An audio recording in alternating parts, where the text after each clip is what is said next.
If you want to do a qualitative analysis, do you know what qualitative means? You're giving me a quantitative analysis and you're pretending it's qualitative. You're giving me like, well, here's 2 examples, and you're not giving me a qualitative analysis of either one. You're literally just giving me numbers. Rem the Clout Boy. Oh, Jesus Christ. That scared the shit out of me. You're so loud. All right, what's up? The Clout Boy? That's right, I got you. I got you pegged now for what you truly are, Rem. I don't think do you think I chase clout every opportunity I get? I don't know, Rem. I'm just fucking with you. Okay, what's up? What are you going to talk about? Well, I don't know. Have you read stuff on Bolivia yet? Yeah, a little bit. What about it? Do you think it's a coup? Yeah, I guess. I don't know. I'd have to like look at the like dictionary definition. I don't know. Depends on what you mean by coup, I guess. Yeah, I think I'm the same way. It's a very semantic, because it's not like the military came in and held Morales at gunpoint and said... Well, Morales claims that there was an arrest warrant for him from the military, although the military denies that. I don't know what's true or not. But it's usually, I think when people think of coup, they think of like the military storming the... Yeah, like Erdogan and shit. Like the military literally storming in, taking control of the country afterwards and then ruling, yeah. But I think that, there is that I've talked about this with some people, and some say, well, violence doesn't necessarily need to be that form of violence. It can be like threat of violence or whatnot, which is what I think. This discussion is honestly so pointless. Like technically you can go into anything as like a coup then, depending on exactly. Yeah. So I don't, that's why I always say I don't think it really matters about whether or not we call it a coup. One sec.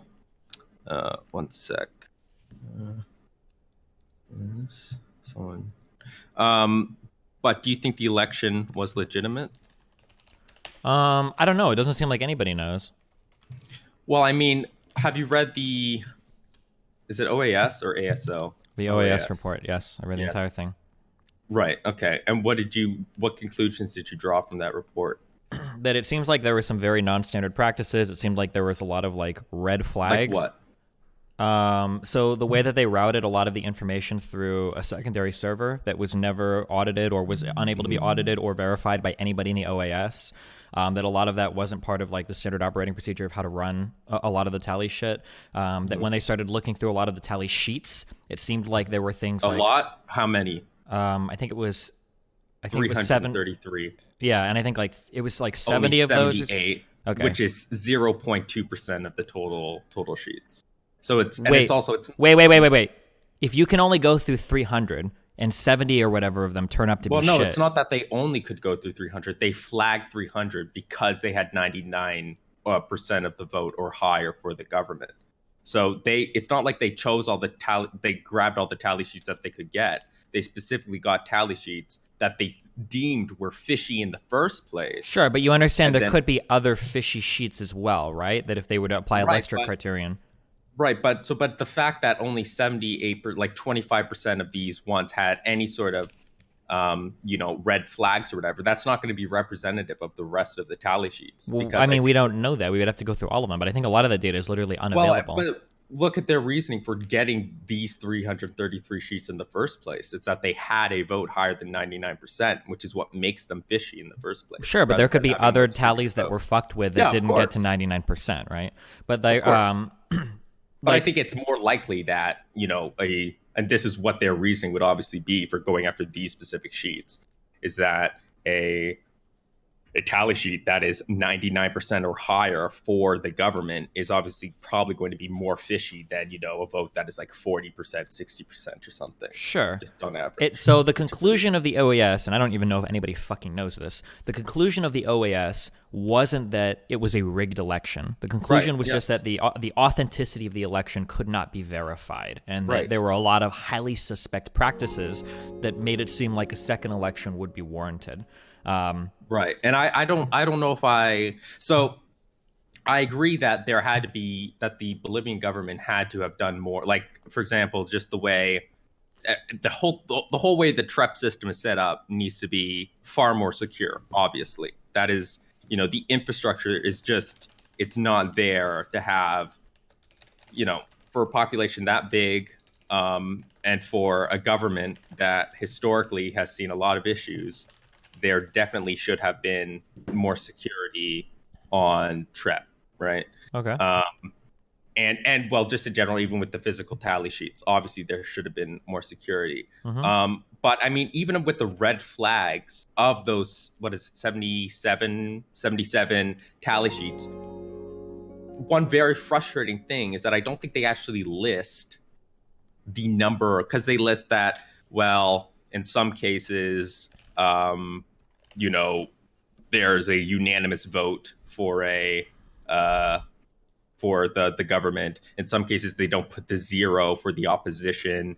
They don't actually list the number of sheets that meet each of these conditions. So it could have been that only one of them had, for example, the quote unquote forged signatures or whatnot, and maybe not like 60 or something. I guess that's possible if you literally assume the OAS is just a propaganda arm for the Northern American Empire. I'm not assuming that, but it's frustrating to me because people will because we don't know, right? I mean, why wouldn't they just list the number of instances where there were forged signatures, or instances where there wasn't a 0 put in for the opposition number, right? Why wouldn't they include that? It's very strange, right? But even more silly to me is that a lot of those instances aren't even uncommon in like Canadian elections, right? Like in Canadian elections, there are many instances where a candidate has gotten a unanimous vote at a very specific voting center, just simply because of the makeup of that population. You know, it's something heavily conservative. So if like 10 people come out to vote and all 10 vote conservative, you know, that shouldn't be something that's necessarily fishy, right? Yeah, none of these things are fishy on their own. It was a good collection of stuff that all just seemed like a little bit weird. But it's only 78 total, right? Are you that verified? I have again, to this is 0.2% of all tally sheets. You keep saying that it's 0.2% of all tally sheets. Like, these are the ones that they like specifically flagged. I understand, right? That, it could be that these issues then exist along more. You don't seem to understand because you keep trying to like nail this. no, Like, it's only 0.2%. Like, yeah, of the sheets that they selected. It's supposed to reflect a general. Well, because it might not even reflect a general, but it might be that like if 25% of these sheets were fucked based on this statistical picking, that if you do all of them, maybe 5% of them or maybe 4% of them are fucked. Keep in mind that like if we're going with the claim that Evo's people fucked with the election, the claim isn't that they rigged everything, right? The claim was that they needed like a little bit to bump. Yeah, they needed a very little bump to get them over that 10% hurdle so that there wasn't a runoff. That's all they were looking for, right? Would be the claim. And you wouldn't need like a large number of sheets to do this because they already had like the election one in terms of having a plurality of the vote. Right. No, and I agree with that. But it's weird to me that because we really can't extrapolate from, you know, these 333 sheets much at the end of the day, because why wouldn't they have just done another sample of tally sheets that weren't of 90? Because I mean, we can both agree that a tally sheet that has 99% or more of the vote going to the government, it's going to be that one sample though. That was only like one part of like the fuck. I would have to go back and read it, but they also did like another sampling of like 900 tally sheets or whatever that were that were like, I think some of these were like counted in Argentina or whatever, and it showed that a lot of these were super inconsistent. And it showed that these were inconsistent with the number of citizens that were actually like casting votes and whatnot. Like none of these is actually like one thing. Like it's just like a collection of. So why didn't they check? So are they also this is the issue. There's not enough information, I think, in that report to really draw any meaningful conclusions. Like of those 900 that they chose, did any of those have the red flags that were found in the 333 sheets that had 99%? I don't know if they did that type of analysis. Right? How many sheets needed to be rigged in order for Morales to win the election to avoid a runoff? Was 0.2% enough? Because if so, then that's all that matters anyway. How do you know? Close. Not even close, really?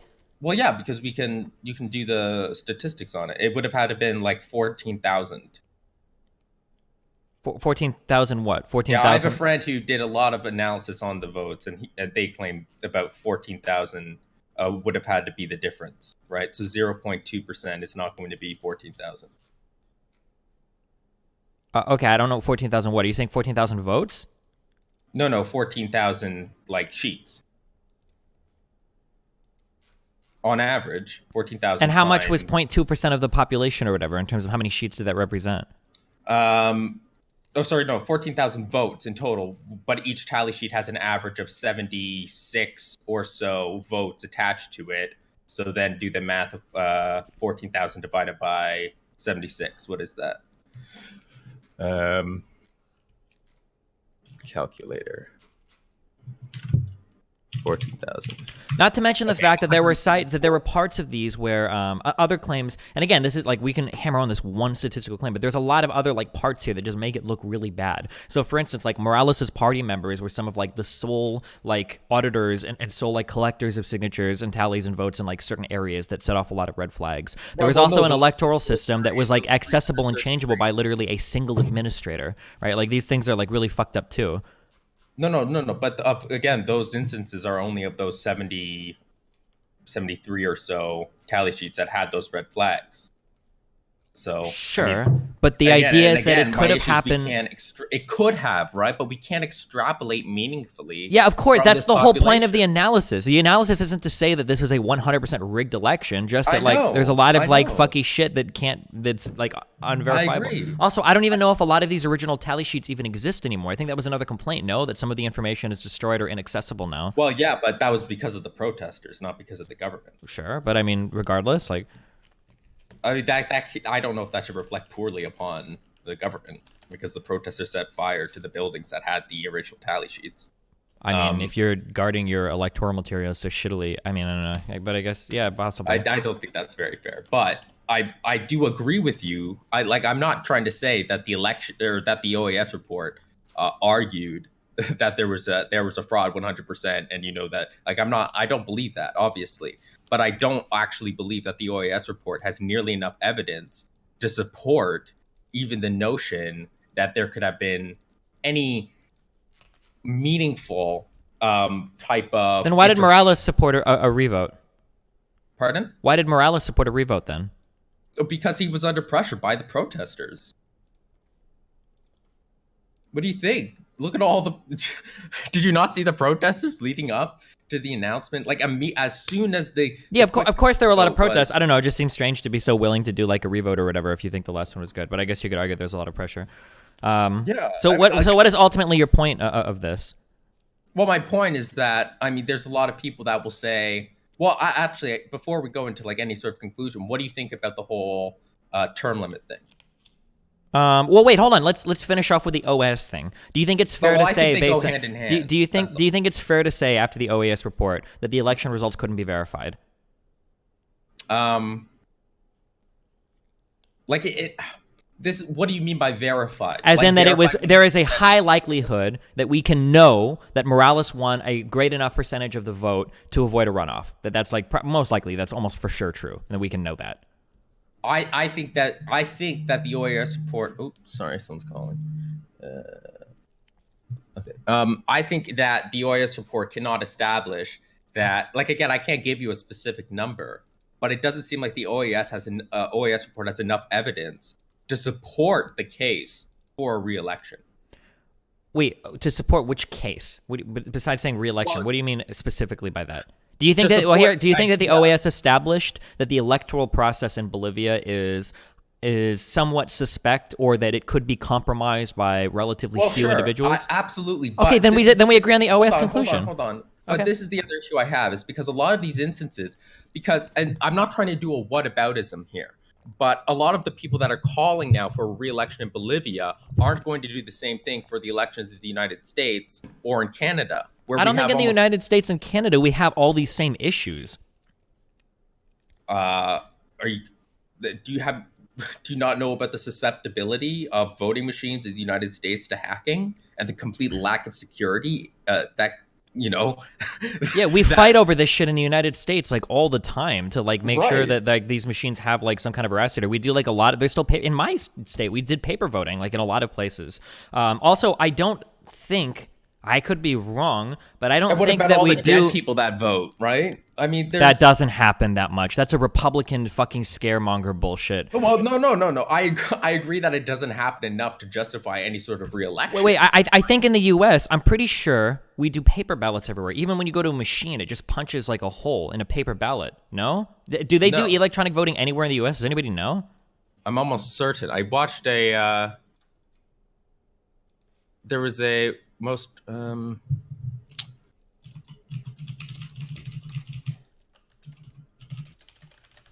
There's a report that was sent out recently.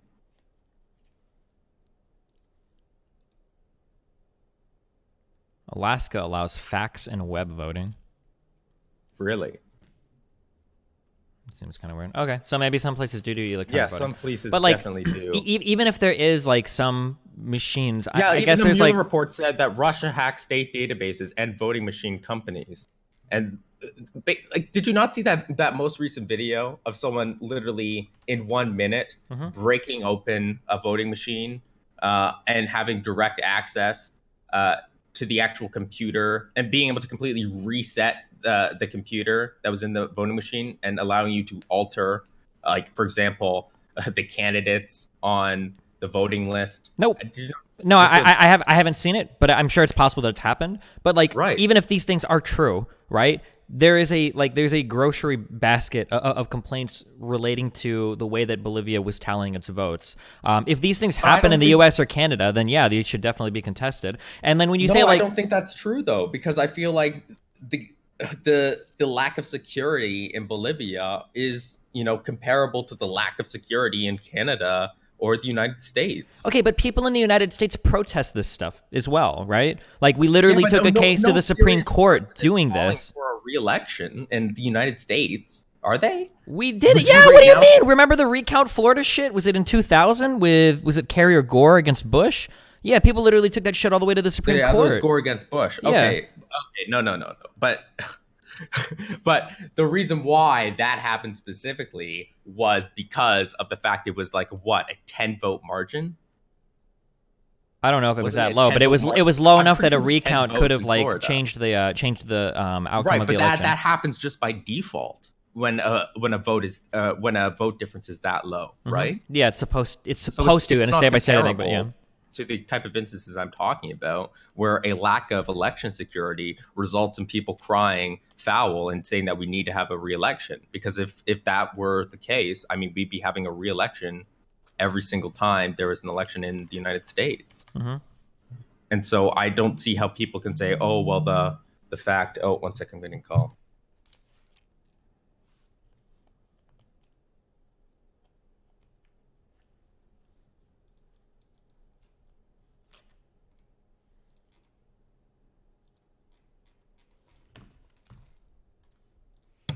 Okay, sorry. But the lack of election security, which is one of the biggest issues that is listed in the OAS report, and really what is fueling this drive, or fueled the drive for a re-election in Bolivia, is the same type of thing that we see in the United States. I think that if we did, but this is not true though. I think that if we did a more comprehensive analysis of U.S. elections and we started to find a lot of irregularities, I think people would be up in arms like they are in Bolivia. It seems like whenever claims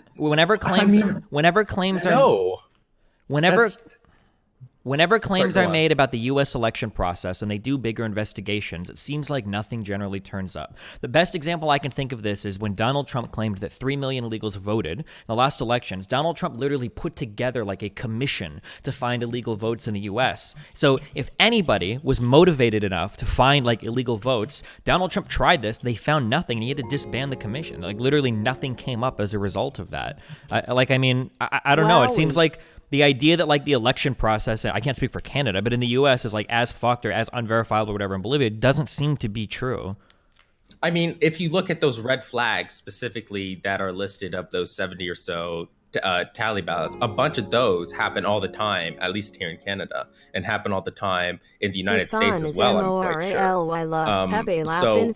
And I'm sure it actually has happened to a greater scale than what happened in Wait, Bolivia which part as well. happens? That there are more people like voting Like that are actually in the district? Like that stuff happens all the time? I don't know specifically about that one, but well, that's a specific claim that's kind of important. Voting, but it wasn't. Wait. The unanimous voting or whatever, that was just the red flag that set them off to look into it deeper. What they found out afterwards, when there were more people voting than were in the district, that those ballots were being handled exclusively by Morales' party members. No, Desi, those are two separate samples, and I don't think in the report there was any sort of link between those two samples. They had one sample of 333 ballots that had 99% or more of the vote for the government, and then they did another separate sample that had to do with votes outside of the country, right?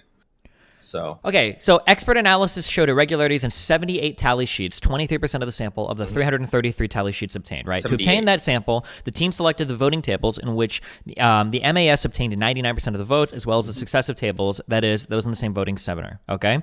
It was confirmed that those tally sheets in a center had been completed by the same person. Sometimes that person turned out to be an MAS representative accredited as the party's delegate in the voting center concerned. Likewise, several tally sheets were found in which the government party obtained 100% of the votes. Mm-hmm. Which happens again at all. In some of those documents, the fields for opposition parties had not even been filled in with a 0. And some of those voting tables, moreover, attendance was 100%, which is practically impossible.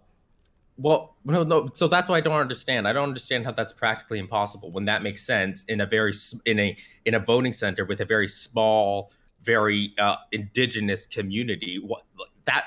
It makes sense that they would vote unanimously. That I don't understand how that's okay. So I guess maybe something we could come together on is it'd be nice if they released like more specific numbers or the actual. Yes, sure. Okay. Right? Sure. That's okay. So if they had very specific numbers for each of these instances, right? I feel like it should be like, and this is my biggest issue, is the time at which they released this report. It feels extremely rushed to me, and they should have been aware about the effect that this would have upon the country. Like, well, they make notes that it was rushed, right? It should be borne in mind that the irregularities we pointed out are those we observed in a short period of time. Right. It's also important to point out that it is not possible to analyze the... Why release this audit report so fucking quickly? Well, because documents I think had already started to be burned. No, but they were burned by the No. But you can do all the investigation without releasing the report until you have all this. No, I think they were burned before even the report got released. It's important to point out that it was not possible to analyze the original tally sheets for the departments of Potosi, Chuquisaca, and Santa Cruz as part of the documentation had been burned. In all likelihood, given more time to process documentation, even more irregularities would have surfaced. But no. But they could have, if they wanted to, gone into more detail about the specific number of instances, for example, of unanimous voting, of a lack of 0.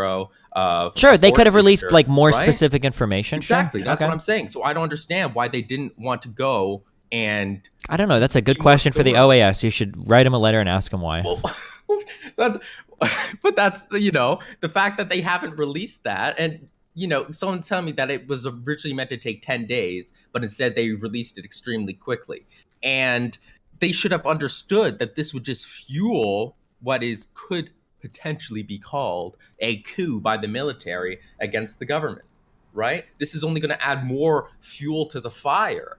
Like it's ridiculous. At the end of the day, the way that I can't speak for the OAS. I don't know why. Maybe they felt like they needed to get it out because letting a president start his term for 2 weeks before releasing something and then trying to backtrack it would be impossible. And maybe they thought, I don't know. I'm spitballing. I don't know. I have no idea. I don't know why the OAS decided not to release or do a greater investigation or not. Apparently, they had like 30 some people that were like highly qualified to do this. It seems like they had the resources to do more of an investigation. Maybe there was a reason why they didn't. Maybe they didn't want to take too much time. Maybe there was a worry that the corruption or whatever would spread too much had they not released it but it immediately. Doesn't make any sense because what doesn't make sense? Someone points out he was going to he had a mandate until January, and the actual whoever was elected, like they had all this time before the new individual, whoever would end up, whether it's a re-election or whatnot, before the transition period occurred. So they did not need to do it in. I can't speak for the OAS. I know I don't you know. can't speak for it, of course, but I'm here criticizing it and sure, and trying to evaluate whether that was the correct action to do. And there are people saying that perhaps this happened. You can look at the funding of the OAS and look. Before you accuse me, I'm not trying to bake in this massive conspiracy that everyone at the OAS is actually a Western shill bent on establishing neo-colonialism once more in Bolivia, right? I don't believe that. But there's a lot of factors, just as you say with the OAS report, that there's a lot of factors that should lead us to question, right? Look at all the factors that have occurred in the past year or 2 years in Bolivia and in countries adjacent to Bolivia, and the past 100 years of Western intervention in South America and Central America.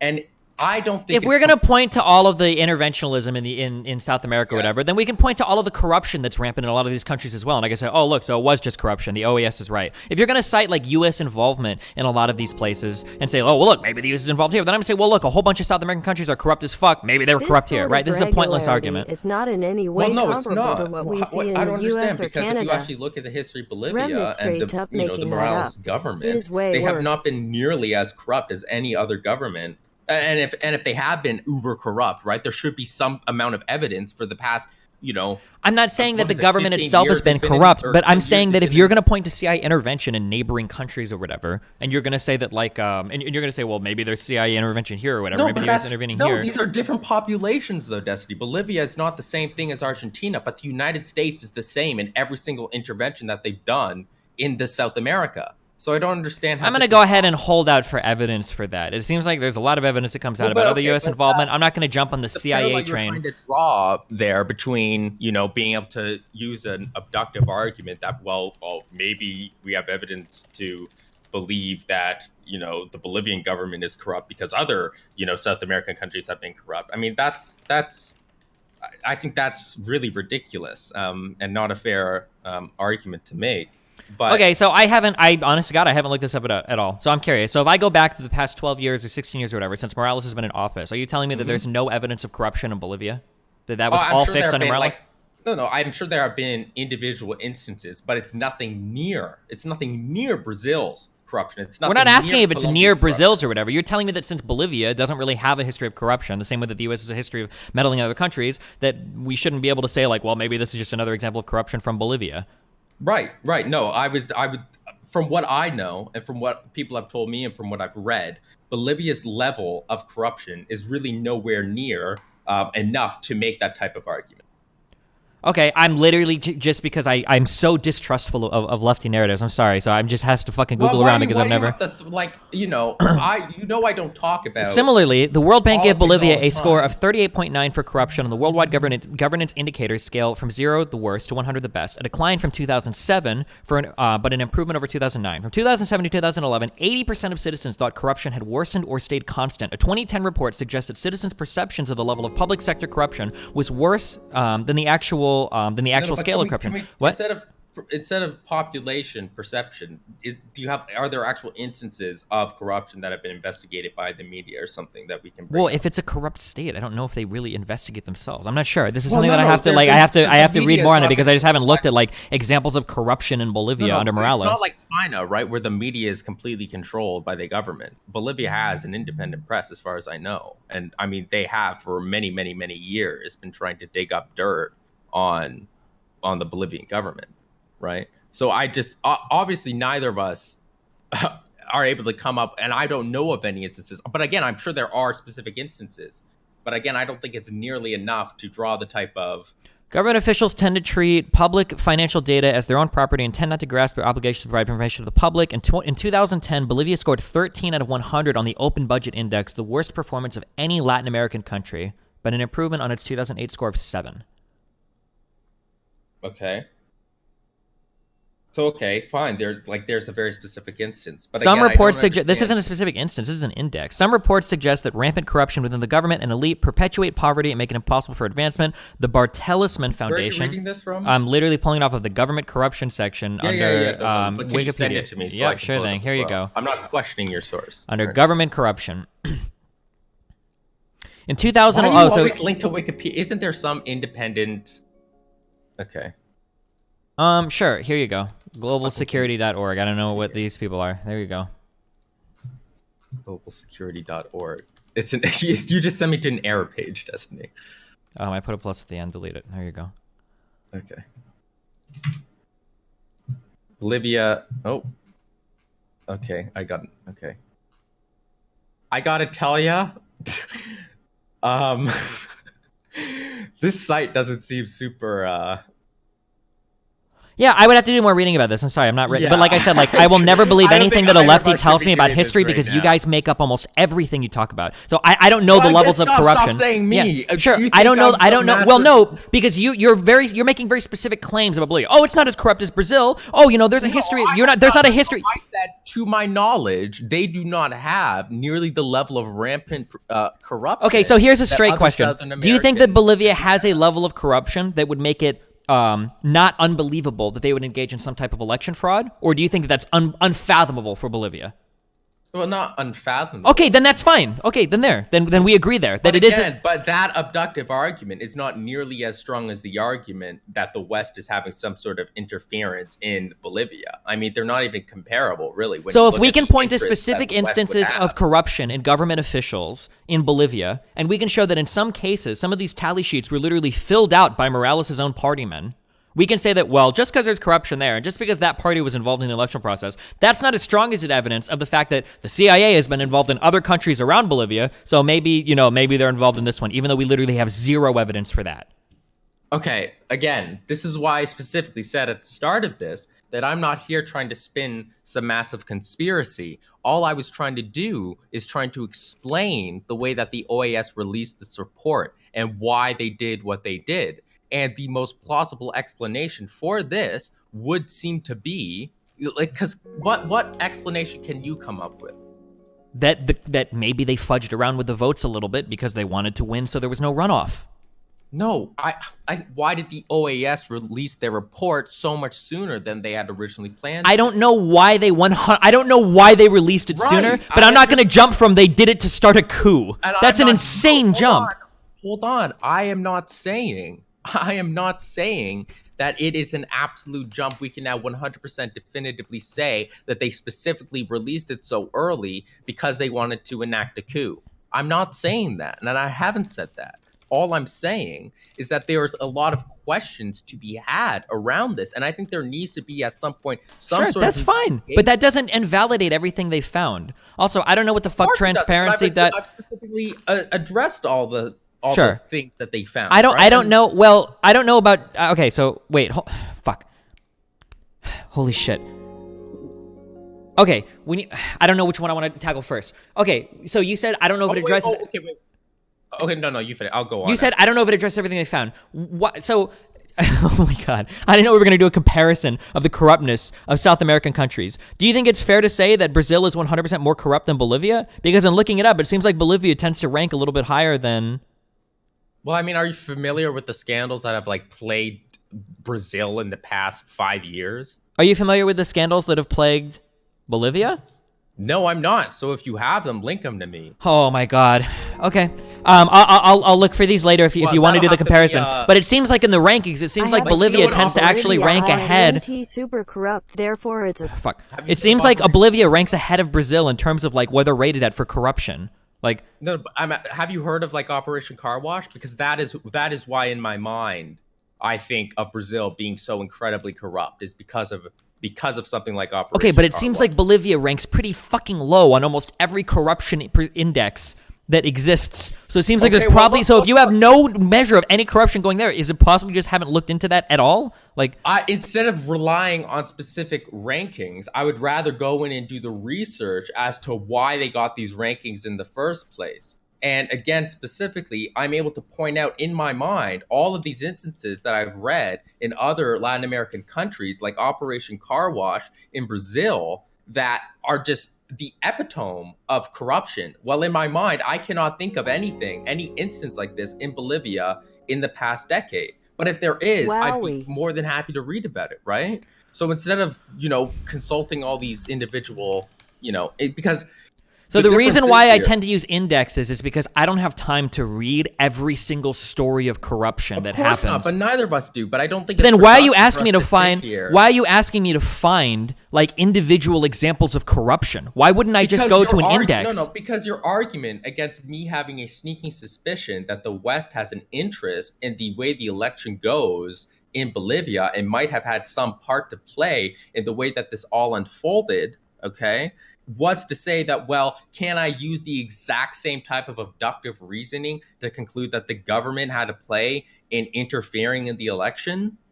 So you've now taken us from, I think, taken me from a very, because you didn't actually object to my argument there, right? You instead pivoted and said, okay, well, if we use that same line of reasoning, we can say that, Bolivia actually had a really big hand in, or possibly had a big hand in interfering in their elections. So that's why we're at this place right now, is because you wanted to shift away from my argument that there is a sneaking, or at least a questionable level of involvement, perhaps, by the West in determining the outcome of whether Morales remained as leader or not. So that's okay. So I don't know why we're like, we can have a whole separate we can read about this for a week, come back, and then we can have another discussion about whether the Morales government. Yeah, we should. Yeah, because I hate just letting you skirt by. Because earlier you said that like Bolivia. What do you skirt by? Because you just this is a completely separate argument. No. Because you're just like tossing out a lot of claims that I don't know are true or not, and I don't want to believe you because like the idea that Brazil is definitely more corrupt than Bolivia, or the idea that Bolivia definitely has like a free press. Like I don't know if these claims are 100% true because I haven't read into these things. They don't have a press like China does. That because you seem to say that, well, the government could have gone in and like made it. You made it sound earlier. I know for a fact that's not true. You made it sound earlier like Bolivia's press definitely had the ammunition to go after the government. You gave that impression earlier. Do you disagree with that? You can look at the Bolivian media reports, and you can see that they constantly try to go after the Bolivian government at every opportunity. Like you can just read the websites on that or the newspapers. I mean, that's just a fact, right? And you don't have that type of thing in something like China. But again, you're not actually responding to my suspicion that the West might have a part to play based on the inductive inference that they've had a part to play. Sure, in nearly and every again, other like regime change. why do you have to keep pivoting to something? I'm not pivoting. It's because you throw out like a ton of random shit that I don't know is true that all builds towards your case. What do you mean?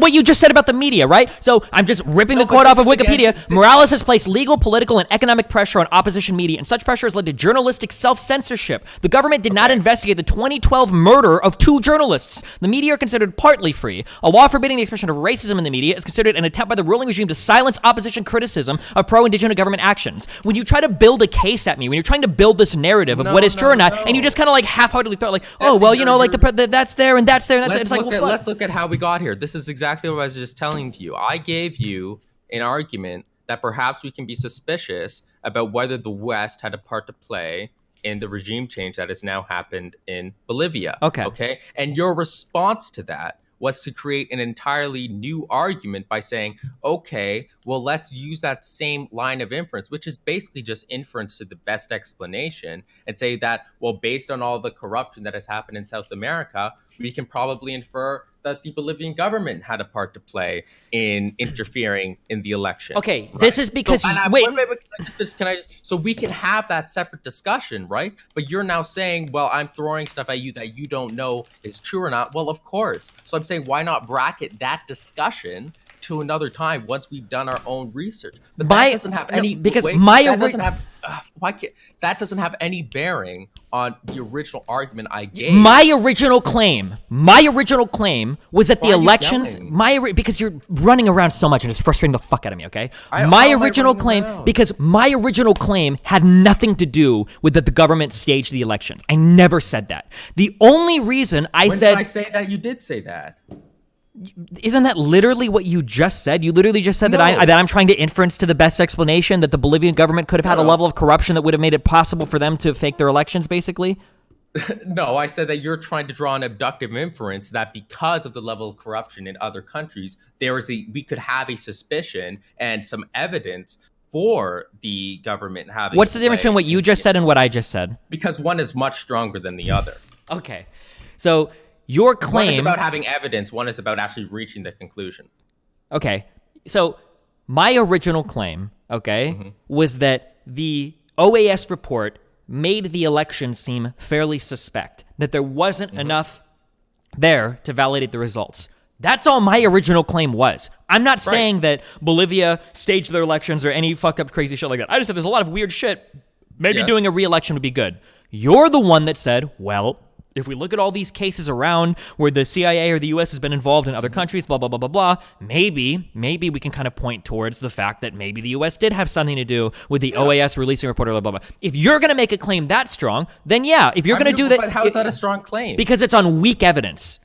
It's incredibly shoddy evidence that you're going to try to say that the U.S. Yeah, so hold on. It's weak evidence for a very weak conclusion. Yeah, so if you're going to do that, then I'm going to bring up, okay, well, here's a possible counter conclusion that also has very weak evidence. That's the only reason I'm not saying that, oh, well, look at these past histories of corruption or whatever in Bolivia. They definitely faked the election. I'm going to say that if you're going to float a super weak and unsupported hypothesis, well, then I'll float one by you too as a counterexample. That's it. I don't want to sit here and make the argument that Bolivia is so corrupt that they staged their elections or they committed election fraud. I'm not going to do that. But if you're going to sit there and say, well, maybe the CIA did it, well, then maybe Bolivia did it. Then I'll provide that as a counter explanation, understanding that both of them are incredibly weak explanations. Also, not to mention... But hold on. But the difference here is that I think on one of those, we're more than capable of having a discussion because I think we both have more level of knowledge on, past, I assume maybe you have, of past Western imperialism in South America, but clearly neither of us knows about the level of a good amount of information about the level of corruption. So I'm not sitting here saying that your argument completely failed. We have nothing to talk about. The information. We have nothing to talk about for CIA involvement in Bolivia, though. So that conversation dies immediately. Then why bring it up? Because, it's a very legitimate type of conversation to have. Okay, then corruption in Bolivia that causes them to commit election fraud is also a legitimate conversation to have.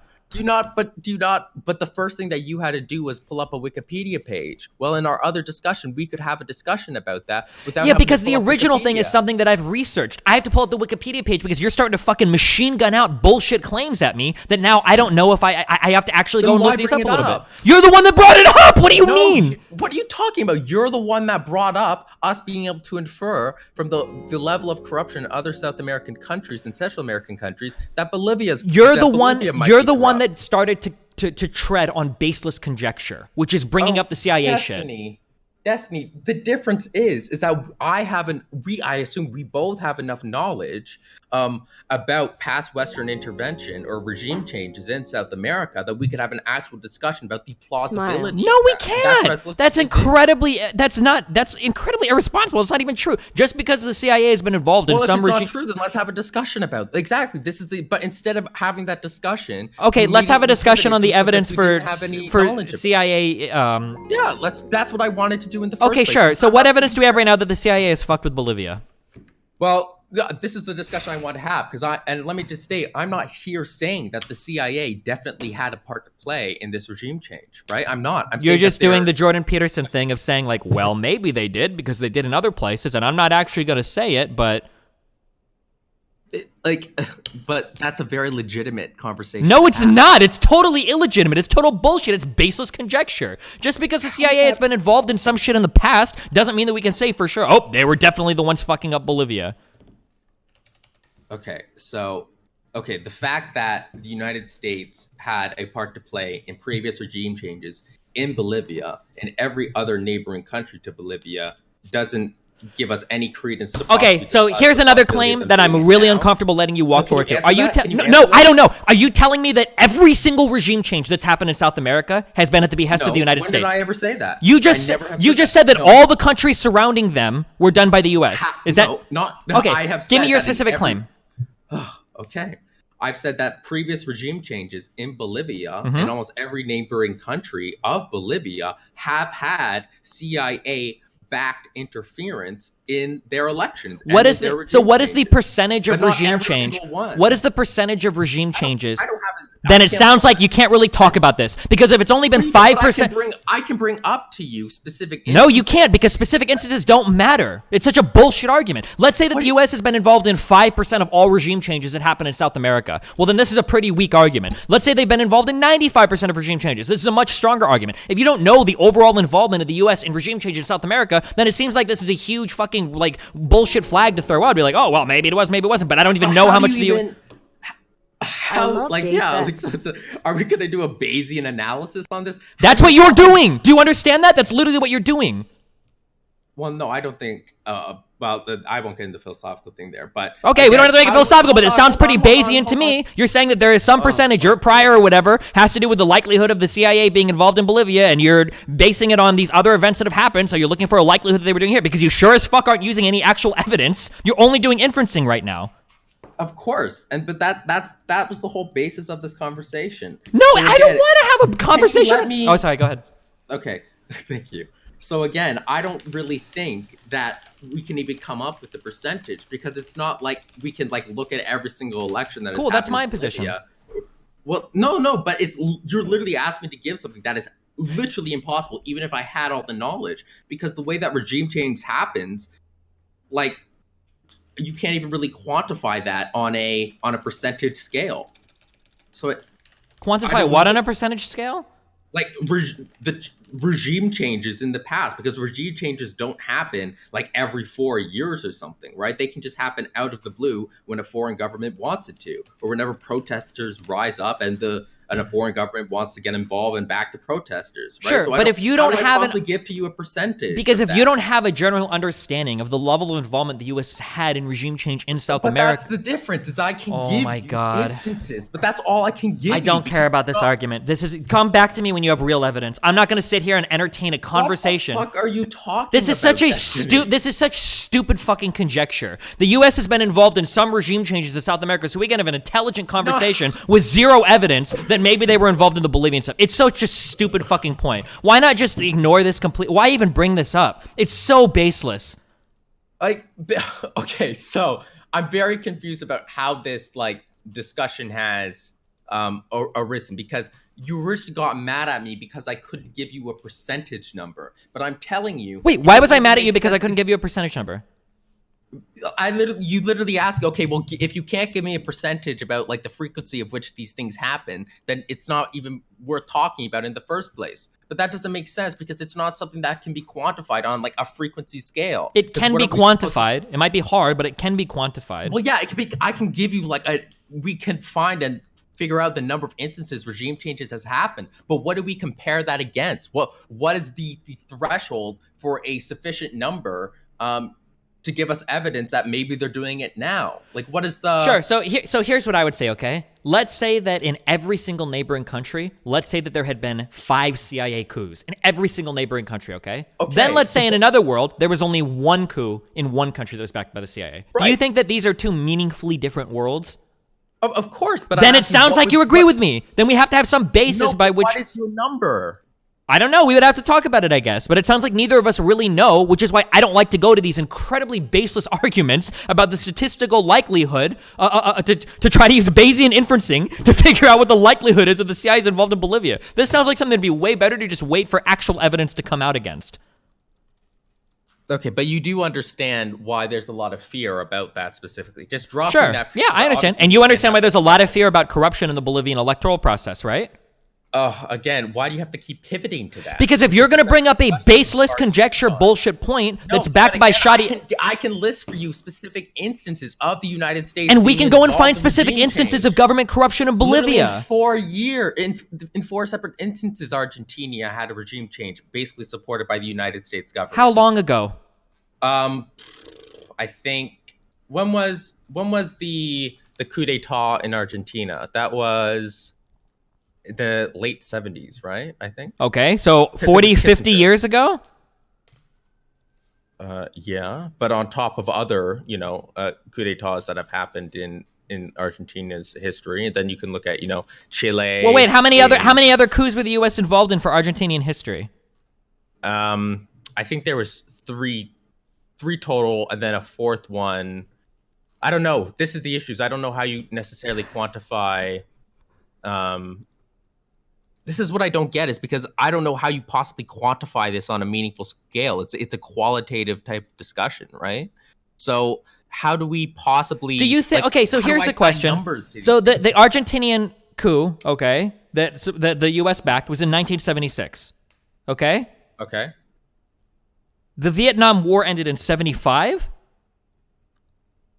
Okay. Do you think that the conditions... in the world, what might have made it more likely that the U.S. would have supported a coup then than now? Do you think that using that time period to say that U.S. foreign policy missions or directives are going to be the same, like during parts of the Cold War, are going to be the same as they are in the world now? Do you think it's a fair statement? If you want to do a qualitative analysis, this is an important question.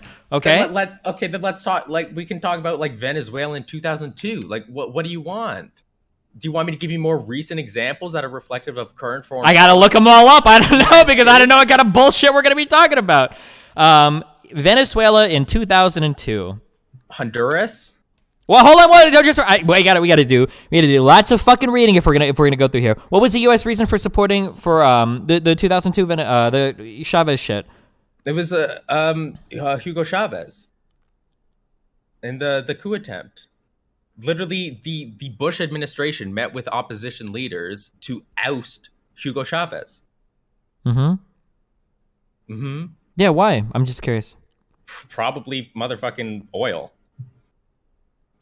Probably oil. Yeah.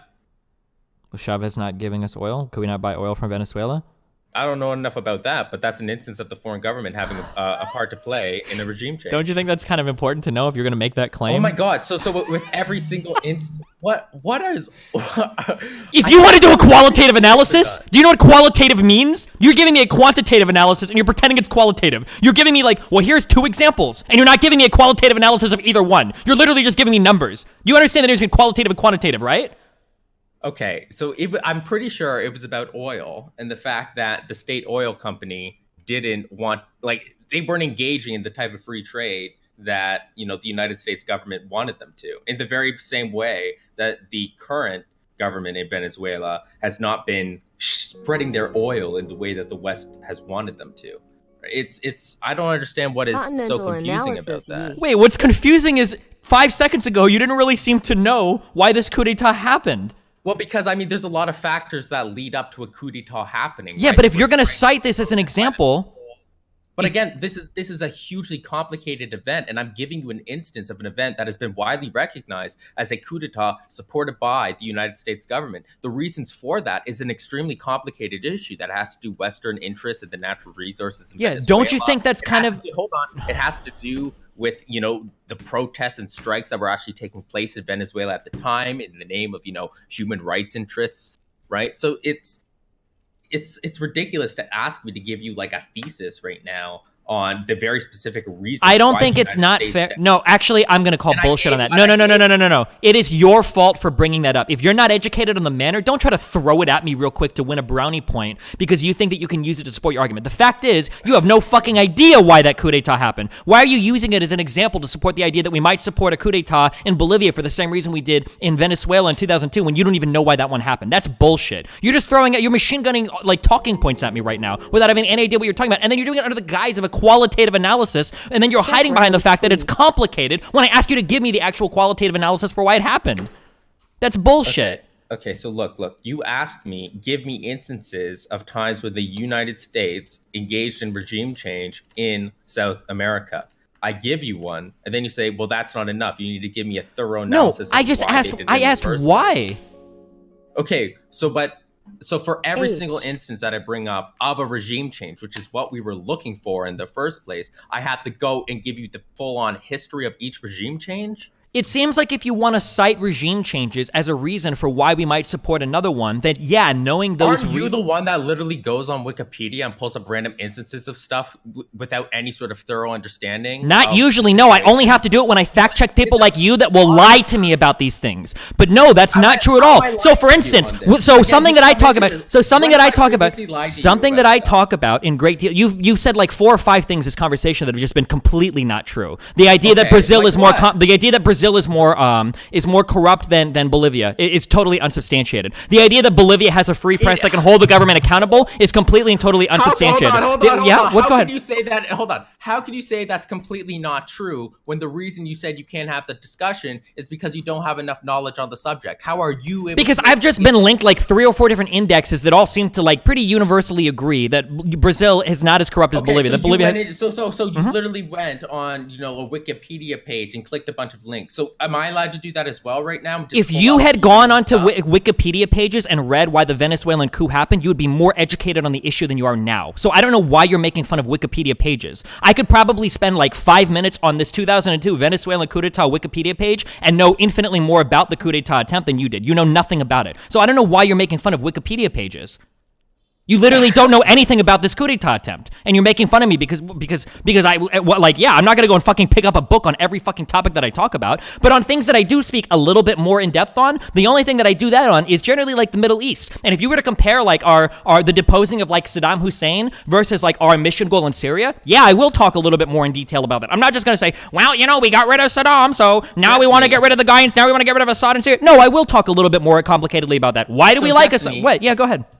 Destiny, you asked me specifically because like, look, you can go on a Wikipedia change and look at like a list of regime changes supported by the United States, right? And 2002 Venezuela comes up. Okay. So like what, you know, and I could pull up for you like 20 more instances of regime changes in South and Central America by the United States. Sure.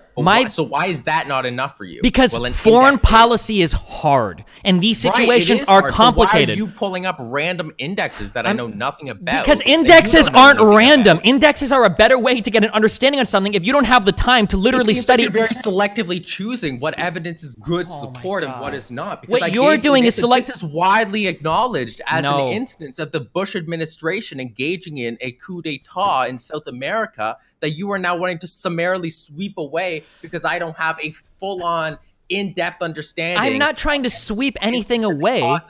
Because like I can give for you like a lot of the material causes for the coup d'etat. Right? There was a perception of corruption in the Venezuelan government by Hugo Chavez. Why are you laughing? Are you reading the Wikipedia page now? No, this is literally, it's actually the same type of recipe in almost every single coup d'etat. A country has mass amounts of resources, okay? They're not currently trading it in the correct way with how the West wants them to. There is perception of perceived corruption within the country. And that's exactly what happened in Venezuela from my knowledge. And arguably, that's a pretty good parallel to what is now going on in Bolivia, right? With the lithium resources that exist in Bolivia. And how didn't they just establish a trade deal with China instead of a Western country? Wait, who? Bolivia. Oh, I don't know. I'm not sure what Bolivia's recent trade policies have been. I don't know. Right. So it's a very similar recipe, but specifically dismissing evidence on the basis that I can't go into enough detail. Like, can I not just dismiss all of your indexes on the basis that I don't know exactly how they determine their indexes? The fact that you would dismiss indexes in the same way that I would say, the fact that you would say your indexes are not reliable because I can't cite random coup d'etats that I don't really understand why they happened or what they happened for and use that as an example of future. That is actually like so insane to me that you would do that. But they're recognized as foreign policy experts as instances of a coup d'etat. Yeah, but a coup d'etat, not all coup d'etats are bad. And coup d'etats happen for different reasons. Holy crap. Okay, well, hold on. Because it could be very well argued by someone that the current, if we want to call it a coup in Bolivia, is good from the perception that we don't want to have a leftist government in control of Bolivia. So what? Yes, that is the narrative that is commonly pushed. By the way, even by you. I like how you fucking ran away from your real argument because even you tweeted that this was a West backing a right-wing fascist thug government instead of the socialist government. It is. But you haven't given any evidence of the West backing anything. The United States literally endorsed the coup d'etat. So, firstly, okay, so now we're on board with it being a coup d'etat. You agree with that? Well. Why are you twisting? We literally had a discussion at the very start about the question of whether it's a coup d'etat is largely like a semantical issue. So I don't really give a fuck if we call it a coup or not. Sure. So in the beginning of this conversation, we disagreed on whether or not it was a coup d'etat because we don't know if really disagree. We agreed to say that it's semantic. Down that, yeah, right. But your tweet is way stronger than that. Do not let this coup be swept under the rug. Do not let this blatant imperialism be tolerated. Okay, so you think it's a full-on coup d'etat? Why did you start the conversation of like, well, it's semantic. Maybe it wasn't coup d'etat. Blah blah blah. Meaning what? I don't think that a coup necessarily needs the type of direct violence that it. So when most people consider it a coup d'etat, when an elected official assumes presidency, promising to hold new elections after the previous one steps down after violating a referendum and then stepping down after whoa. Yeah? Violating a referendum? So Morales left up to his people a referendum on whether or not he should run for a 4th term. They said no, he didn't like the answer, and he challenged it in the courts and got it overturned. Okay, but again, it's not like there was anything... Like, I agree. I've said this publicly, that I don't think that he should have ran for a 4th term because of that referendum. Okay. But, for one thing, he didn't challenge the... he didn't challenge that. It was literally the Supreme Court chose. We can play word games, but the reality is because he challenged the results of the referendum. He challenged the referendum by running again, Rem. Yes or no? Do you agree with that? He asked the people, "Can I have a 4th term?" How are you yelling at me about playing word games when literally? It's because he's socialist. The reality of what's going on is that this guy's socialist, so you'll support him literally no matter the fuck what. Even if he was out in the street raping 2-year-olds, you would say it's for the better of the fucking country. God damn, this is so frustrating. Holy shit. Oh my God, Desi, I literally just told you that I don't think that he should have ran for a 4th term. That's not, told you that. I know. You're willing to be like, maybe he shouldn't have ran for a 4th term. Who was less socialist in the reality is, if we don't have to have Morales in the government. Okay, the reality is that... And I don't support all socialists. Like, the reality, then I don't know why you're so weak and spineless on condemning his violating the referendum. Well, he didn't technically go to the courts to get it, blah, blah, blah. Referendum. Yeah, look at that. That's what he did. By definition, by every one of those words. He violated the referendum. He asked the people... That seems to bring with it some sort of legal connotation, which just does not exist. Well, it doesn't after, I guess, the court said that it violated his human rights not to let him run again. I don't... Well, actually, I agree with that. I don't think that term limits are something that are inherently democratic. Okay. Do you think that term limits are something every democratic country should have? That's not what's up for debate here. Well, it is because... No, it's not. The debate was, he said, should I run for a 4th term? He left it up to referendum, and they said no. And he said, well, fuck you, I'm going to do it anyway. Okay, so you do realize that I literally said that I do believe that he should not have run. Do you think he violated the will of the people when he went against the referendum and ran for a 4th term? Sure, violated the will of the people, but when you say violate, that seems to me to bring some sort of legal connotation to it. Doesn't have to be a legal connotation. Oh, well, then sure, I agree that, but I already acknowledged that. I literally said because of the way that the referendum ended up, that I don't think that he should have run for a 4th term. Okay, so he violated the will of the people when he went against the referendum and ran for a 4th term. Okay, cool. Sure. So but he again, ran for a 4th term. I would rather him right now be the leader of the country than a literal fascist. Okay, I don't know if the person there right now is a literal fascist. Have you seen but any the person of the tweets that they previously sent out about literally making ethno-state without indigenous people? I've seen them. My guess is going to be that if I dig into it, it's a lot more nuanced than how you're presenting it, because that seems to be the case with almost every single thing you presented so far. But you called it blatant imperialism. Okay. Yeah. Where is the blatant imperialism? The fact that the current leader of this country literally does not care at all about indigenous people. I'm sorry. Wait. How is that imperialistic? What? What is you it? don't I'm think sorry. the displacement and the mistreatment of indigenous people is a form of imperialism?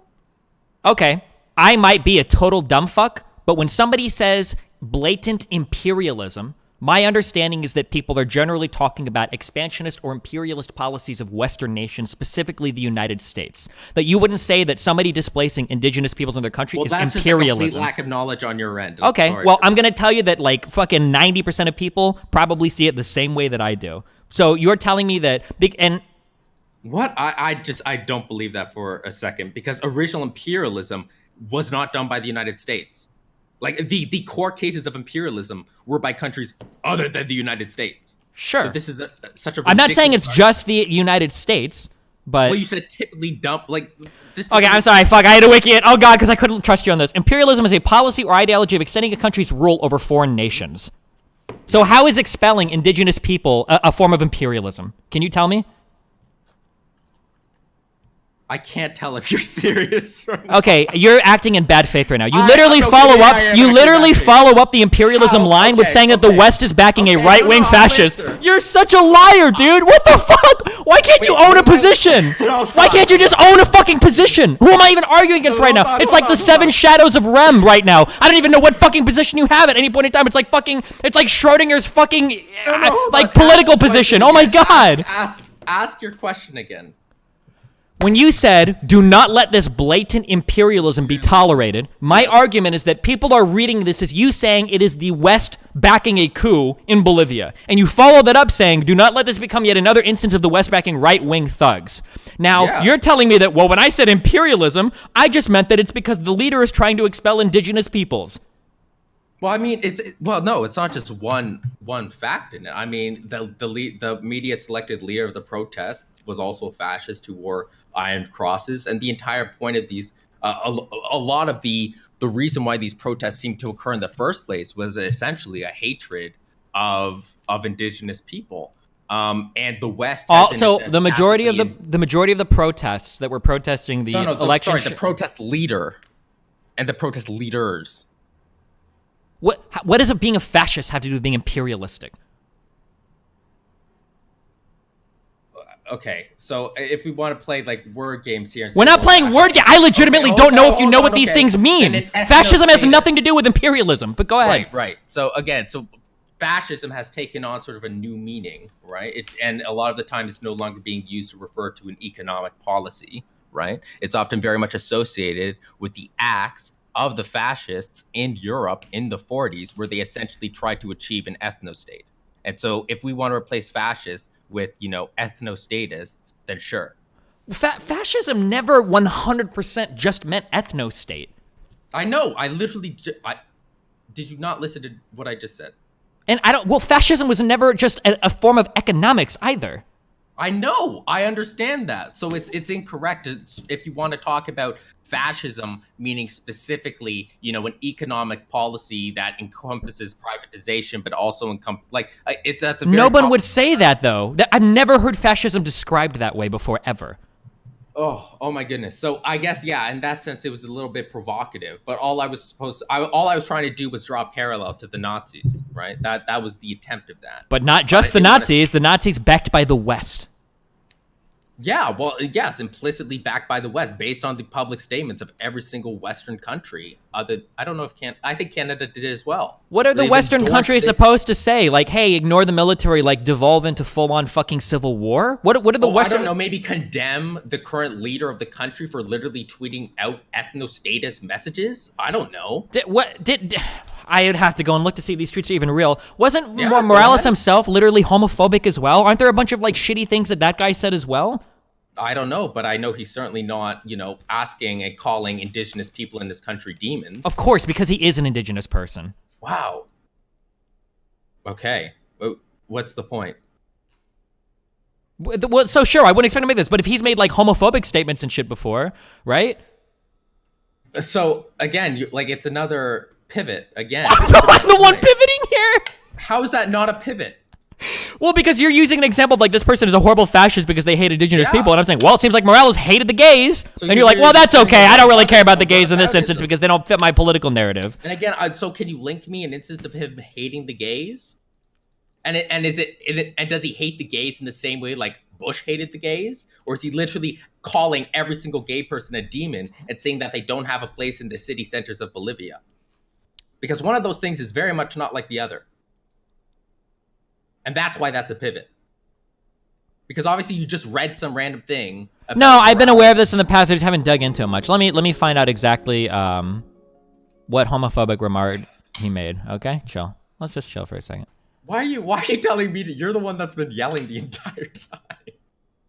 I wanted to have never mind. Ugh.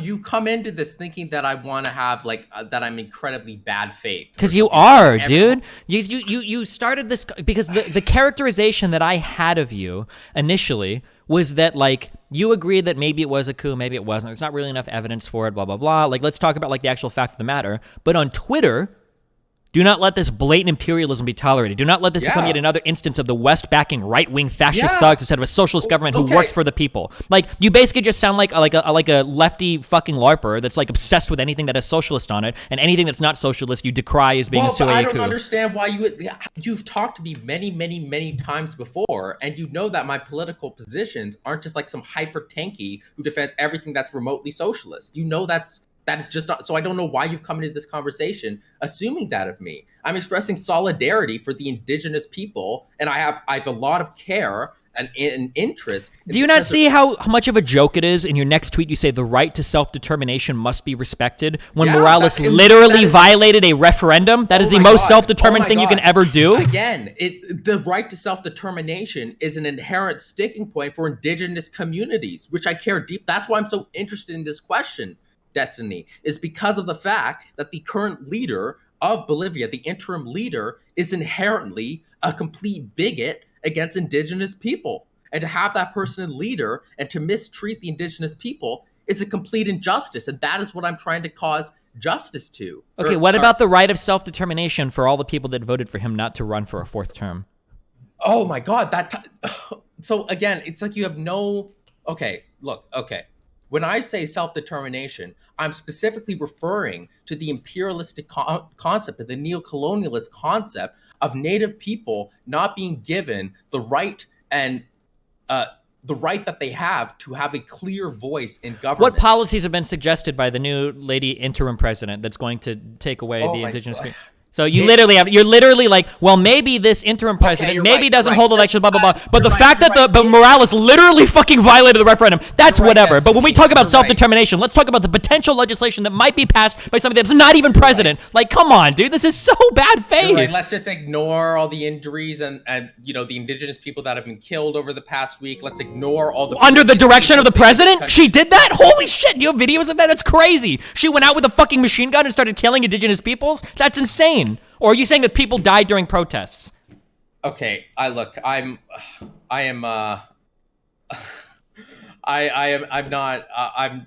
exhausted of this conversation, Destiny. That's great. It's not what I expected. Okay, I'm sorry. The better point, I'm sorry, I've been really brutal. So basically, I agree with you that because the CIA had some involvement, who knows what, in some countries in the past, there's a very high chance that they've had involvement here. The referendum thing wasn't really a big deal. Who cares if you violate a referendum, LOL. And also, the new president that was put there by the parliament or whatever, by the way, that president that's supposed to be holding new elections to have like new people come in, that's definitely a fascist thing. And because the people in the West tweeted or whatever, like, not sent money and supported you, but like literally tweeted or whatever, like, I think it's probably good that like Bolivia is entering, like, has a president now and shit. That's definitely backing a right-wing coup. You got it, dude. 100 A+ on all the points, my dude. You do realize that the literal government or the literal interim president has specifically endorsed and allowed the police to basically act as much as they want against these indigenous protesters. It's not just against indigenous protesters. Of course not. But who are the people that are being killed here?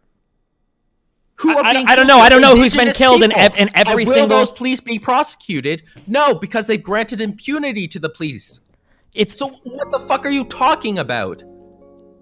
Isn't this pretty common when you have like massive periods of unrest that you get? Okay, yeah, that's exactly how I feel this whole conversation. Oh my God, 100%. I gave you literally exactly what you were asking for. No, you didn't give me exactly what I'm asking for. You told me that right now the military has like a lot more leeway to do shit or whatever for protesters. You literally asked me, so the interim president is... No, the interim president is literally saying that the police and military can do whatever the fuck that they want, and they are allowed to essentially kill indigenous protesters. Not as much as they want, but they are not at all going to prosecute the killings. Okay, I gave you that instance. What is the first thing that you do? Oh, well, what about blank? That's the first thing that you go to. My question was whether or not the interim president is about to start enacting like anti-indigenous people's legislation or something. That was the question. And now you're saying, look, the military is basically under martial law right now. Sure. Can you not say the same? So is it wrong? Is it wrong to call... And stop saying it's not indigenous people. Trump is going to like impose like sexist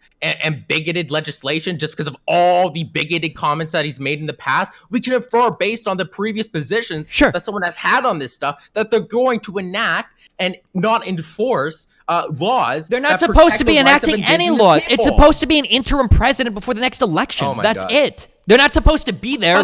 Oh my God, Destiny. But the interim president has powers. Just like the specific instance where she says that she is not going to prosecute the killings by the police against indigenous protesters. If a president were to come to power in the United States during a time of great unrest, and the president is only there until the next elections come by, and they say, by the way, right now we're under martial law, yeah, you can agree or disagree with whether or not that's good, that the military has more powers or broader powers to enact violence against citizens to get rid of protesters or whatever, but that's not the same thing as passing anti-indigenous people's legislation. Okay, I appreciate you, but I am extremely tired of this conversation. Okay, I love you, buddy. I would highly recommend for the next one, take a gander through Wikipedia. You can find a lot of cool shit there. Instead of machine gunning random bullshit out at me, instead of random bullshit, you can actually have some things where you can say like, hey, this happened because of this reason and this reason, so therefore it's probably going to happen again here because of this reason, rather than just naming like 14 random fucking facts and you have no idea how they tie together. I'll give you facts, right? Okay, and then go for say, I really doubt that. Let's go take a look on check it out. Like, you're accusing, like, it's, you literally have no knowledge on this issue. And then you come into this discussion, and instead of saying, well, yeah, maybe that's perhaps right, I'd have to go back and look at that, which is what you usually do, and which is why I often like having these conversations with you. Sure, so the difference is... Hold on, let me finish. Then we could come back to it later and go through more of the nuance about it. For example, the corruption thing. We could have that separate discussion. But instead, you want to keep fucking driving that point home. Yeah. You don't even understand imperialism. Sure.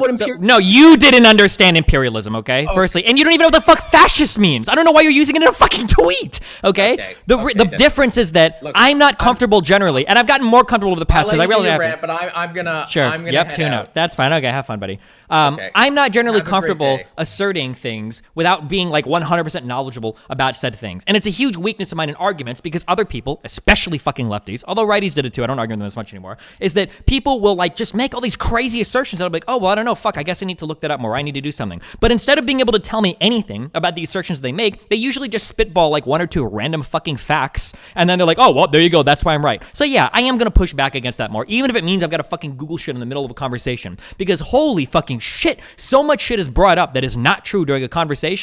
And because I don't know like every random fucking fact, I don't know about the levels of corruptions in every single fucking South American country that's fucking orbiting Bolivia. I don't know that shit off the top of my head, but if you're going to be confident enough to make a claim about it, well then you better fucking believe I'm going to look it up and then know what we're talking about. And if it doesn't stand up to scrutiny, don't get mad at me because you just got caught on some bullshit, right? Because it sounds like when I'm talking to people, when I have a conversation about any of these issues, I try to at least get like some level of understanding of what I'm talking about, right? Notice how like the point that I say is always like, oh, it seems like people are always like 2 questions away from collapse. Like I try to have like some understanding like, okay, well, you know, like if we do this or what is this or what's going on here, why do people do that, right? That's usually my goal with these conversations. When I talk to other people, it seems like they're comfortable just like machine gunning out like random fucking facts. Like, oh, well, Bolivia is nowhere near as corrupt as Brazil. Brazil is crazy. I was like, whoa, really? Wait, well, hold on. Wait, because it seems like there's like 3 or 4 different indexes that don't say that. Well, I can think of specific examples of corruption in Brazil, but I can't think of any in Bolivia. What kind of dog shit ass argument is that? Wait, why would you unironically say that? Like, that's so fucking stupid. Like, I don't know, dude. It fucking triggers the fuck out of me. Fuck me.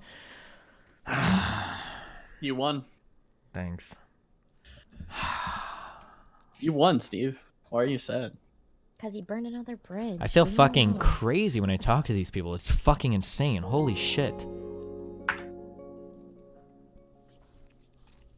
What's so wrong with looking into Wikipedia? Obviously, you shouldn't just use one source, but the problem with reading just Wikipedia is that Wikipedia will only ever give you like a super surface level understanding of things, and it might not present like the conflict that scholars have among some issues. So for a really in-depth conversation among like academics or whatever, you probably shouldn't be citing Bolivia. You should probably be citing like primary, secondary sources or like actual like compilations of like actual historians that are engaged in some level of historiography that you can understand. Like this is why like Wikipedia is not like a great source for like super ultra academic debate. However, for what me and Rem are talking about, Wikipedia had more knowledge than both of us easily in any of these areas. It doesn't really make sense to make fun of Wikipedia for a given topic when you don't even have like the dictionary understanding of any of these given topics, right? I don't know, like what the fuck does fascism have to do with economic systems or the idea that like being racist in your country against indigenous people is like, that's not what he meant when he tweeted imperialistic here. Why is he pretending that? He meant that it was the West backing a coup in Bolivia. That's what he meant here. He didn't mean that it was blatant imperialism because the leader was racist. That's a lie. I don't know why he would even pretend that he meant that.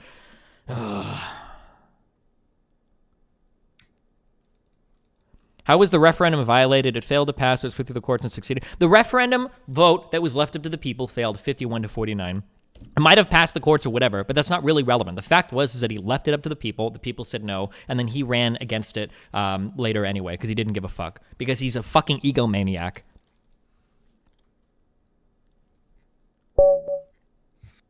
You might have beat Rem in the debate, but you won't beat me at chess, bitch.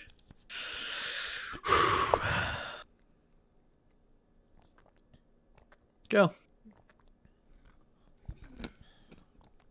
Destiny? What?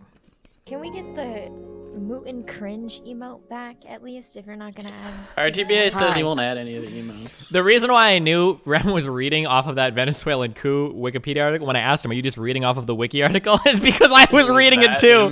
Because I Googled, yeah, I looked up the coup or whatever on the wiki thing or whatever because I was curious. And he started reading shit. I was like, wait a second, I just read this. Wait, did he say no? Yeah, no, he said he wasn't, but he actually had the fucking, he had the Wikipedia article up. Oh, holy shit. I can't stand these people. Okay, sorry. Examples of this, just wondering.